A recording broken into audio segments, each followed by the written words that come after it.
Hemavathi link canal ಕಾಮಗಾರಿ ಯೋಜನೆಗೆ ಅಡ್ಡಿಪಡಿಸುತ್ತಿರುವುದನ್ನು ಖಂಡಿಸಿ ತಾಲೂಕಿನ ಉತ್ರಿದುರ್ಗ ಹೋಬಳಿ ಸಂತೆಪೇಟೆಯಲ್ಲಿ ಉತ್ರಿದುರ್ಗ ಸಂರಕ್ಷಣಾ ಸಮಿತಿ ವತಿಯಿಂದ ನೂರಾರು ಪದಾಧಿಕಾರಿಗಳು, ಕಾರ್ಯಕರ್ತರು, ರೈತರು ಮಾನವ ಸರಪಳಿ ನಿರ್ಮಿಸಿ ಪ್ರತಿಭಟಿಸಿದರು.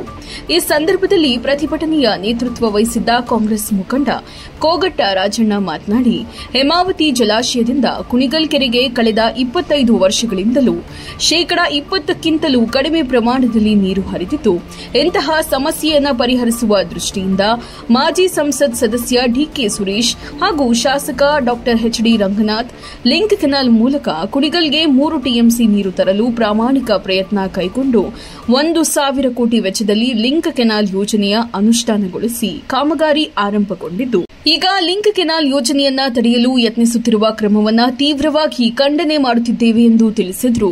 ಪ್ರತಿಭಟನೆಯಲ್ಲಿ ಕಾಂಗ್ರೆಸ್ ಪಕ್ಷದ ಮುಖಂಡರಾದ ಆಡಿಟ್ ನಾಗರಾಜ್, ಬೇಗೂರು ನಾರಾಯಣ, ಜಿಲ್ಲಾ ಪಂಚಾಯಿತಿ ಮಾಜಿ ಸದಸ್ಯ ಗಂಗಾ ಶಾನಯ್ಯ, ವಕೀಲರಾದ ಶಿವಶಂಕರ್, ವಿಎಸ್ಎಸ್ಎನ್ ಅಧ್ಯಕ್ಷ ಭೂರೇಗೌಡ, ಗ್ರಾಮ ಪಂಚಾಯಿತಿ ಸದಸ್ಯ ಹಾಲುವಾಗಿಲು ಸ್ವಾಮಿ, ಸಂರಕ್ಷಣಾ ಸಮಿತಿಯ ಅಧ್ಯಕ್ಷ ಕೆಂಪಯ್ಯ, ಪದಾಧಿಕಾರಿಗಳು, ರೈತರು ಭಾಗವಹಿಸಿದ್ದರು.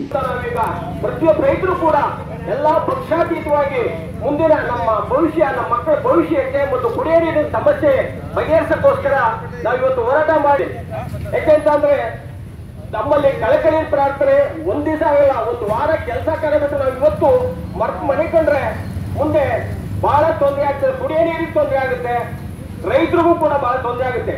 ಅವರು ರೈತರ ಗುಬ್ಬಿ ತಾಲೂಕಿನಲ್ಲಿ ದುರ್ವೇಕೆಂತ ರೈತರಿಗೆ ಅವ್ರಿಗೆ ಅನ್ಯಾಯ ಮಾಡಿ ನಮ್ಗೆ ನೀರು ಕೊಡಿಸಿ ಕೇಳ್ತಾ ಇಲ್ಲ, ಅಲ್ಲಿಯೂ ಕೊಡಿ, ಹೆಚ್ಚಿಯಾಗಿ ಸಮುದ್ರಕ್ಕೆ ಹೋಗುವಂತ ತಿಳ್ಕೋಬೇಕು.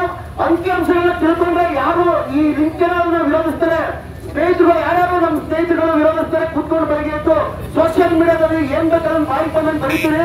ದಯಮಾಡಿ ನೀವು ಅಂಕಿಅಂಶಗಳನ್ನ ತಿಳ್ಕೊಳ್ಳಿ, ಅಂಕಿಅಂಶ ತಿಳ್ಕೊಂಡು ಆಮೇಲೆ ಮಾತಾಡಿ. ಬರೀ ಮಾಗಡಿ ತಾಲೂಕಿಂದು ಮಾತ್ರ ಹೇಳ್ತೀನಿ, ನಮ್ ಕುಡಿಯಲ್ಲಿ ಏನ್ ಬರುತ್ತೆ ನೀರು, ಯಾವ ತರ ಬರ್ತಾ ಇದೆ, ಇಷ್ಟು ವರ್ಷ ನಮ್ಗೆ ಎಷ್ಟು ನೀರು ಬಂದಿದೆ ಅಂತಕ್ಕಂಥ ಅಂಕಿಅಂಶ ನಮ್ಮ ಸ್ವಾಮಿಯವರು ದಯಮಾಡಿ ಅವ್ರು ಹೇಳ್ತಾರೆ, ಕೇಳ್ಕೊಳ್ಳಿ. ಅಂಕಿಅಂಶ ನೋಡಿ ಮಾತಾಡಿ, ವಿದ್ಯಾವಂತರಾಗಿ ಕೂತ್ಕೊಂಡು ದಯಮಾಡಿ.